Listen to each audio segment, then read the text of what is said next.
Well, howdy there, Internet people. It's Bo again.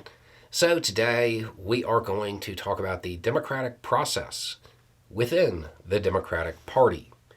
And we're going to answer a question that keeps coming in, and I haven't seen anybody really kind of break it down. So, we're going to do that now. The question is basically, why didn't they have another primary after Biden decided he was going to decline the nomination? Why didn't they let everybody vote again? Okay, first, I don't actually know that there's a mechanism to do that. Okay, we'll start with that. But we're going to skip over that part because I'm sure some people would say, well, you make one or something like that. Okay, so you want to have an additional primary from that point. So what you have to do is you have to condense all the timelines. You have to do everything very, very quickly so you can get it done.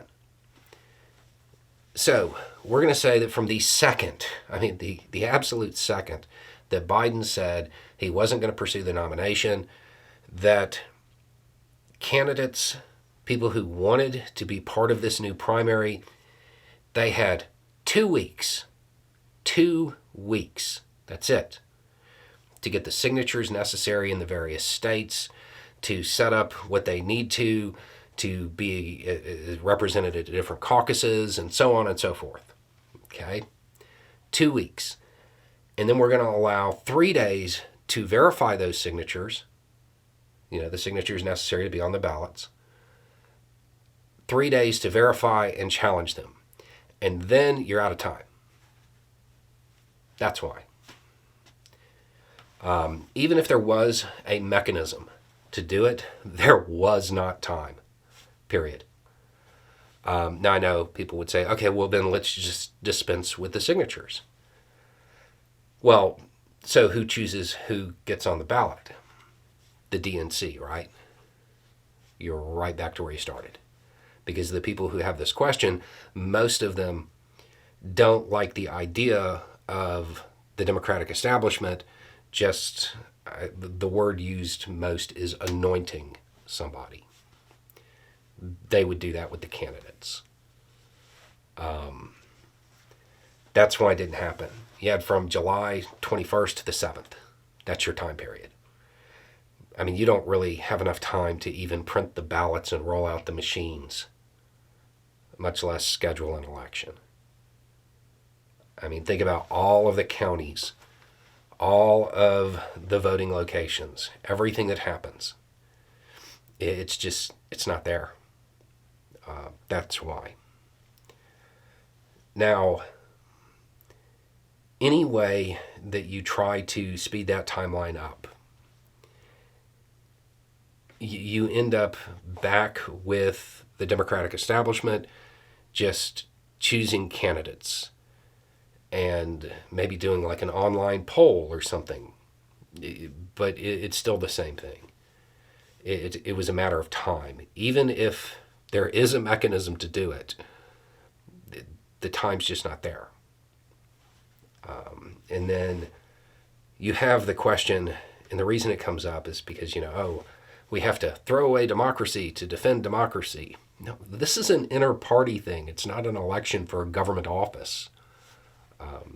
Those aren't quite the same. I understand the sentiment, but I think a whole lot of people who voted in the primary for Biden would say that they voted for Biden knowing Harris was his VP and that change should follow.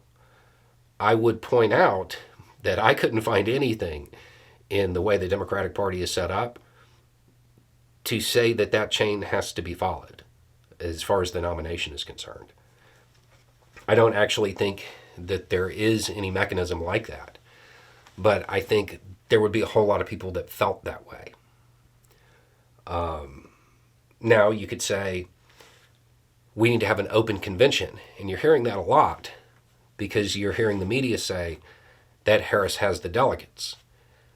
There's a reason that, to my knowledge, AP is still not referring to her as the presumptive nominee, because those delegates don't actually have to vote that way once they get to the convention. I would suggest that as quickly as she shored up support, I don't think it would have mattered. Now, you could make the argument that there should have been a more lively primary the first time. I mean, sure. Okay. I don't think it would have altered the outcome, but that's an argument that could be made. Hindsight 2020 and all of that stuff. But it's worth remembering that a lot of the people who are being thrown out as people who should have primaried him, they didn't want to. So it probably wouldn't have altered the outcome even if you had a more lively primary, and you would have wound up back here anyway. So it isn't a situation where the simple answer was, well, we hold another primary. One, again, as far as mechanisms, I don't know that they're there. And two, there wasn't time. Like, I don't even think you could realistically schedule an election in the United States that quickly. So there's your answer. I'm not saying it's ideal, but there's a lot of people asking about this. And it boils down to calendar days. And anything you do to dispense with the delays that occur, it just hands the selection process to the Democratic establishment anyway. Anyway, it's just a thought. Y'all have a good day.